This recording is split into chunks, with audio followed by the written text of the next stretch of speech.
Mes chers collègues, les budgets de la ville se suivent et se ressemblent. Cette année encore, faute de réelle volonté de la part de l'exécutif parisien de mener les réformes de structure nécessaires, les choix budgétaires annoncés obèrent les capacités de financement de notre collectivité et menacent sa soutenabilité financière.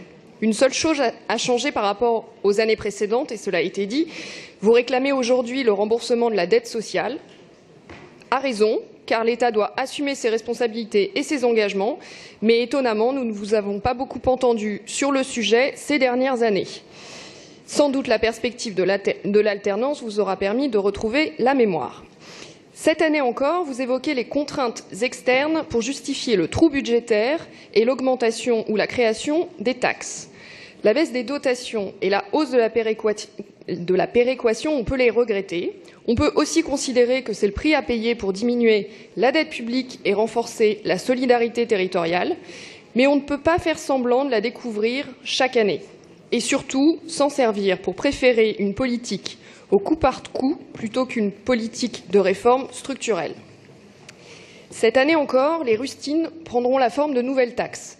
Après le stationnement, les tarifs de cantine et des centres d'animation, les droits de mutation, voici venu le temps de l'augmentation de la taxe foncière des résidences secondaires et de la taxe de séjour pour les meublés touristiques. En attendant 2018 et à nouveau l'augmentation du stationnement et des forfaits de post-stationnement. Et cette année encore, vous récidivez en matière de montage financier que nous avions dénoncé, tout comme la Chambre régionale des comptes. La capitalisation des loyers viendra grossir les recettes de fonctionnement de plus de 300 millions d'euros. La ville encaissera ainsi, en une seule fois, les loyers issus des campagnes de conventionnement du parc privé des bailleurs sociaux des 50 prochaines années, une pratique profondément insincère.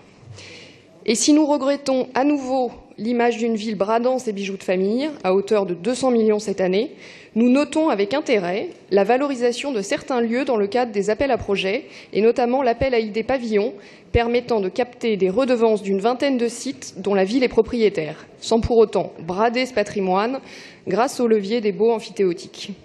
Manque de prévisibilité, absence de vision globale et de sincérité dans ses orientations. Mais plus grave encore, vos choix obèrent la capacité de financement de la ville, et cela a été dit par Éric Azière.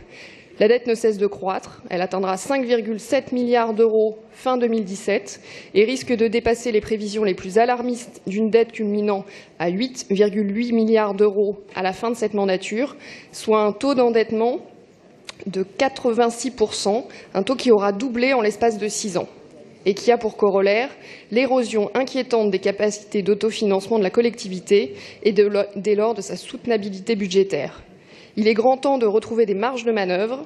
Ce budget 2017 n'en prend malheureusement pas le chemin. Je vous remercie.